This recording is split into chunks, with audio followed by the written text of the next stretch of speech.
Hello, fellow enthusiasts of all things International Harvester. You're watching Bare Knuckle Binder. Welcome to the channel. Steve in Waco left a comment on a recent video that he had freed up the motor on his B110, but is still figuring out the spark. Well, in an attempt to be immediately helpful to somebody, right here we have a C-100 that has been sitting. It hasn't been fired since we literally cut it out of a cedar grove in North Austin a couple years ago. And judging by the fact that it had full-size trees growing through it, I'm gonna assume that it hadn't been fired in several decades before that.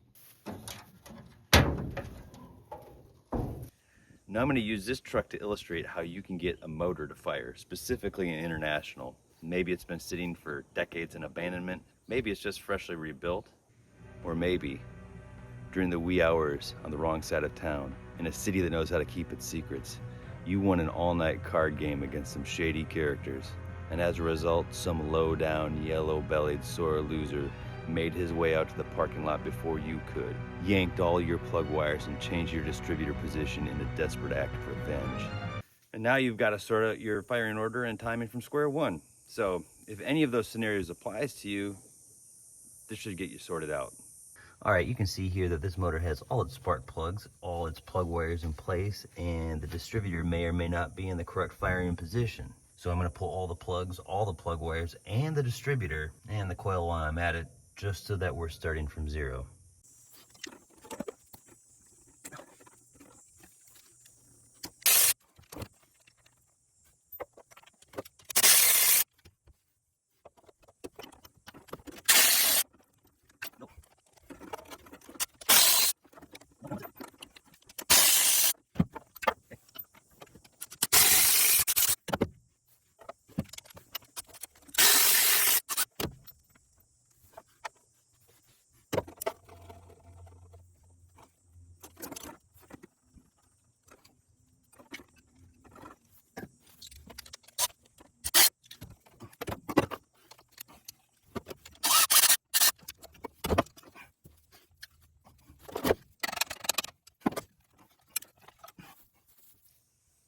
Look at that crusty old thing. The distributor, I mean. Now in a recent video, I went through a Delco distributor, actually for a farm-all tractor. It's slightly different than this, but the principle is completely the same. I went through it, it hadn't been used in years. I showed how to clean it, oil it, lubricate it, everything. So I'm not gonna do that with this one on camera. I'm just gonna get it done. But if you're interested in knowing how to do that, I encourage you to go back and watch it. I will put the link to that video in this video's description. So I'm gonna go through, clean this up, get her all ready to go. I guess I gotta find some new spark plugs because half those broke. And we'll meet back here when it's time to put it all back together.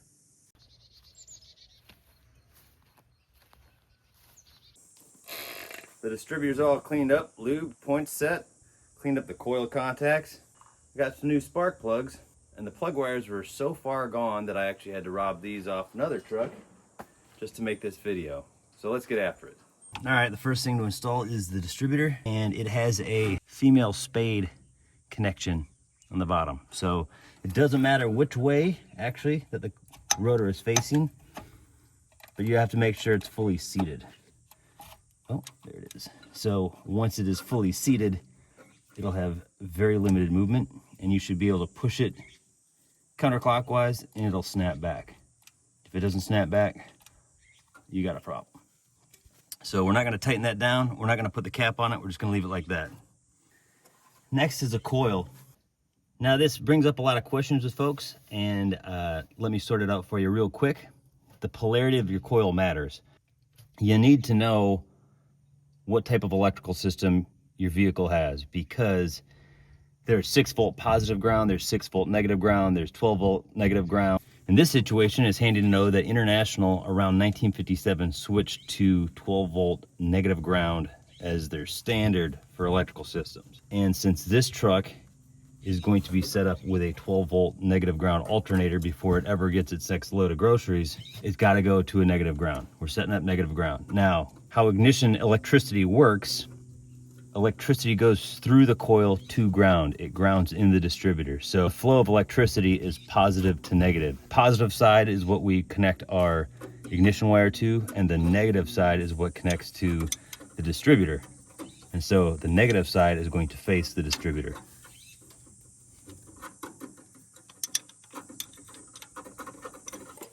I made a new wire to go from the coil to the distributor.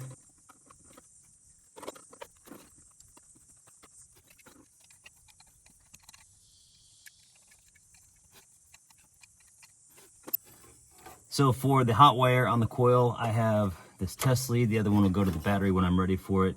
This one I have going to the solenoid. I've cleaned up that and all the battery cables.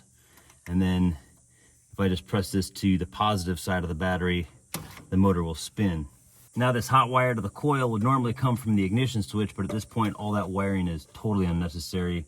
Same with the solenoid wire, that would come from the ignition switch. But again, we're just trying to get this thing to turn over and fire. Now in starting a long dormant engine, a big concern is pre-oiling. On an international V8 motor, you can run through a pre-oiling procedure, which is to remove the distributor, get a long spade bit on a drill and spin the oil pump while slowly turning the motor so the oil can get in all the passages. Now this is possible on an international V8 motor because the distributor is run by the camshaft and in turn runs the oil pump. But on an international inline 6 motor, it's the opposite, where the oil pump is geared to the camshaft and in turn runs the distributor. So you can't turn the oil pump without turning the motor. Your best bet with an inline 6 is to turn the motor with a starter. And much like a compression test, you're going to want to remove all the plugs to reduce resistance so the motor will spin faster so it can actually prime the pump. One precaution I like to take doing that is to take my oil can and squirt oil in all the cylinders while I have the plugs out. This reduces a lot of unnecessary wear on dry cylinders. It helps the motor turn faster, and when it's time to fire, it'll actually help you build compression. However, if you've had the oil pan off, an old trick that my dad taught me is you can take the oil pump and pack it full of Vaseline. This will give the oil pump an immediate prime. You'll have oil circulating as soon as possible, and then the Vaseline will be dissipated harmlessly into the oil. So here's where we add some oil to the cylinders. A comment in a recent video mentioned using 0W20 to unstick a motor. And while this motor isn't stuck, it isn't overjoyed about turning. And I figured 0W20 would be great lubing the cylinder walls. Okay, now let's make sure she has oil in the crankcase. Beautiful, or yeah, close enough. Also, since this motor is extra crusty, I'm going to pull the valve cover to see if I have any stuck valves to contend with, and I'll pre-oil them as long as I have access to them. See that where it says Master Mechanic? Yeah, they don't hand these out to just anybody. All right, so everything is oiled up as I can get it right now. So I'm going to take this, which is also connected to the solenoid, and I'm going to touch it on the positive terminal of the battery, and we should have some movement. Oh. What's going on with the fan here?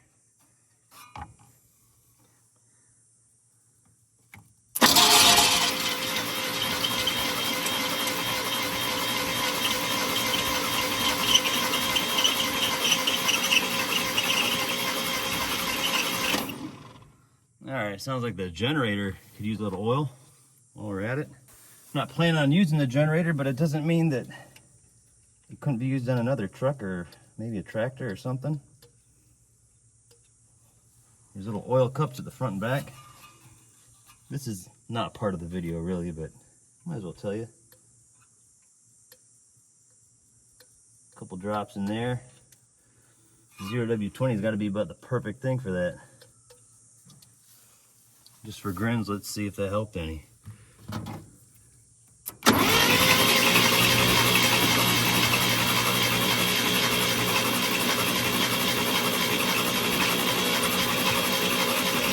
Quieter right now.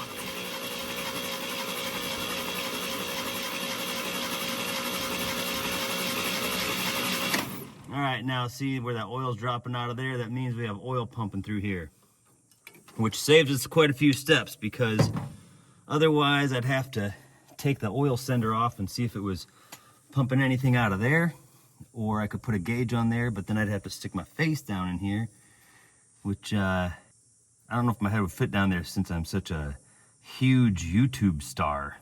Anyway, so the motor is moving pretty freely. It's It's the best it's ever moved before. I can move it by hand now, which is good because we're going to a part where I'm going to need to do that. All right, so between you and me and the World Wide Web, every single inline 6 international harvester motor has a firing order of 153624. All of the inline 6 internationals time to cylinder number 1, and all of the light line international inline 6 motors, the distributor spins counterclockwise. That is all some downright handy information to have, especially at this point in time. All right, at this point we are going to establish the firing order, and we start by finding number 1. There it is, or more accurately, the firing position of the number 1 cylinder on the distributor rotor. Now a motor fires within a few degrees of top dead center of the compression stroke, so I'm going to use a tool called my finger to cover the spark plug hole at number 1. It doesn't have to be inserted all the way down in there, just enough to pretty much seal the hole. Now next I'm going to watch that distributor rotor. I am going to touch the test lead to the battery to spin the motor, and I'm going to take note of what position that rotor is in when the compression stroke on number 1 blows my finger off the hole. Sounds violent, huh? Ooh. So it's right about here.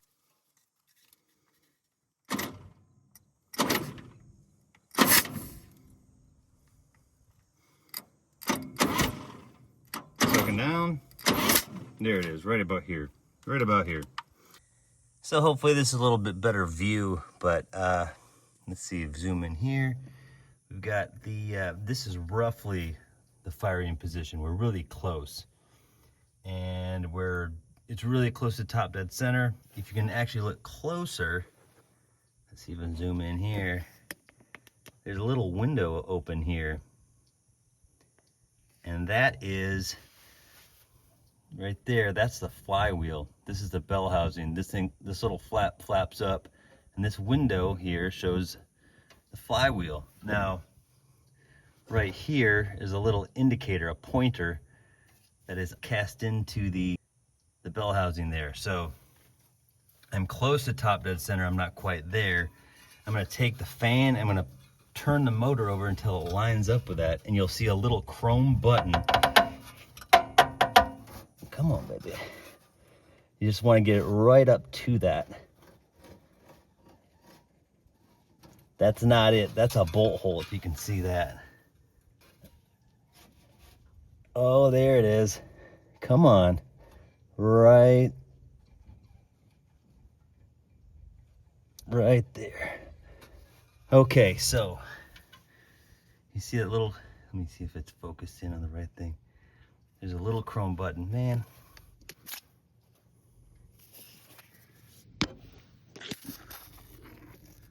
There it is.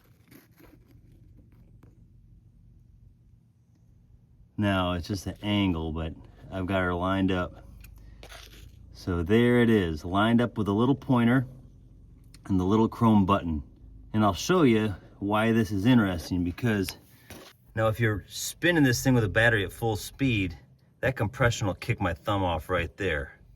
But whereas if you'll notice that I started doing it slowly and it seemed like it was more like right here, that compression will kick your finger off way before it's actually top dead center. Your finger's not gonna withstand over 100 pounds of compression. So this here, this is firing position. The rotor is in position.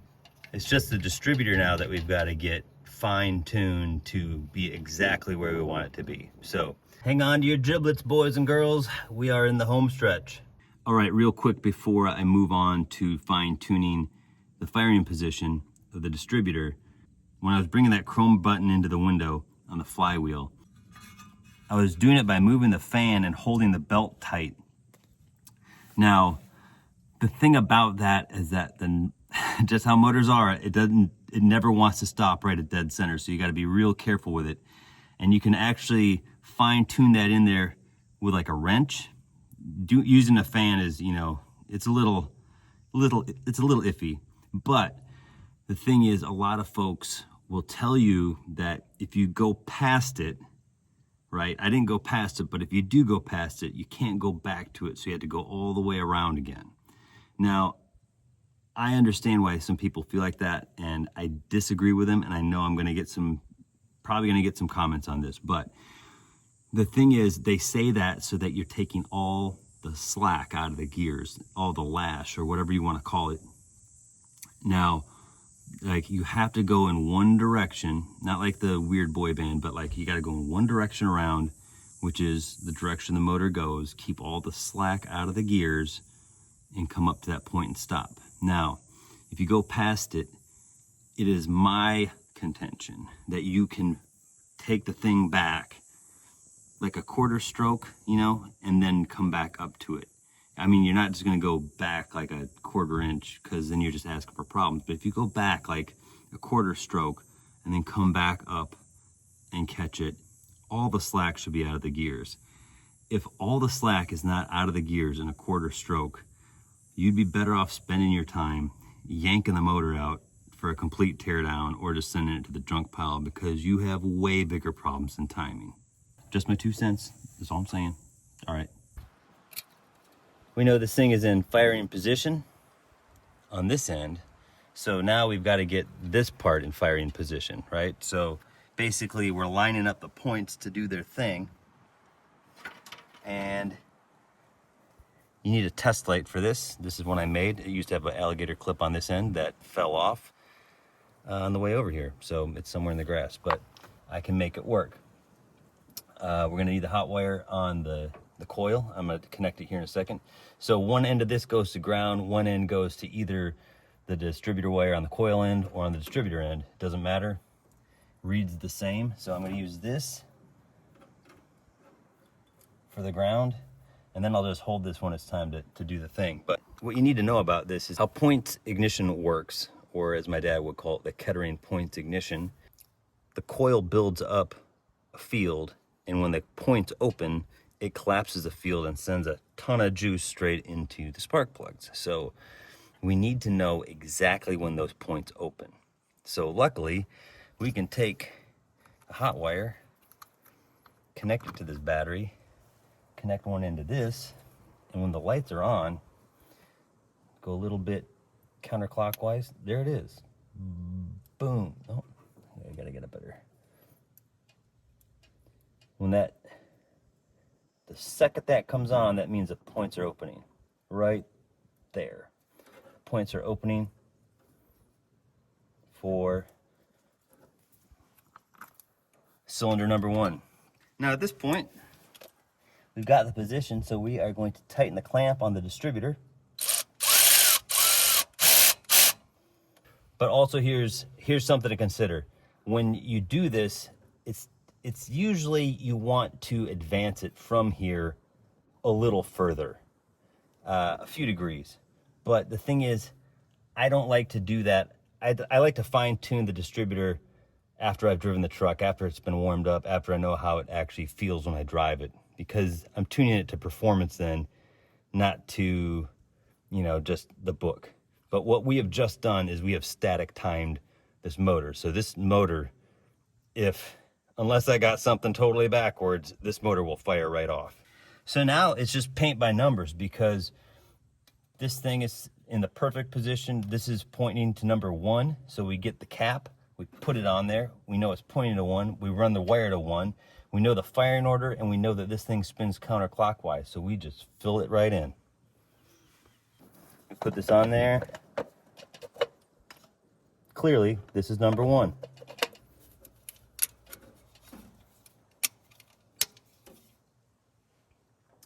So 1 is the longest. Boom. I guess you gotta put the plugs in, huh? All right, so for plugs,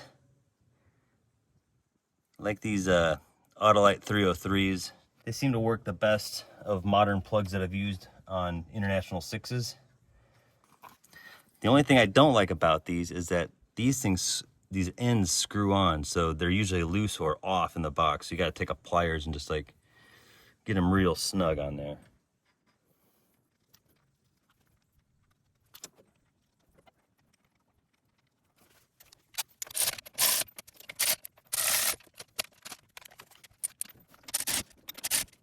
Plugs are in. Let's do the wires. We know that's 1. We know this goes counterclockwise, so 153624, right?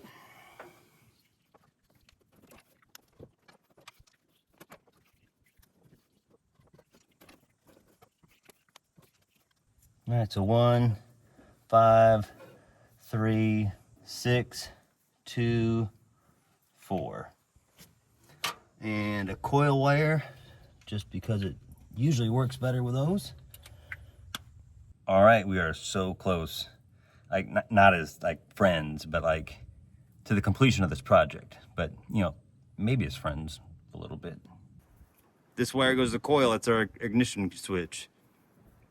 This wire goes to the solenoid, that's our starter switch. And then we don't have a carburetor, but we've got the hot rod juice. All right, let's let her rip.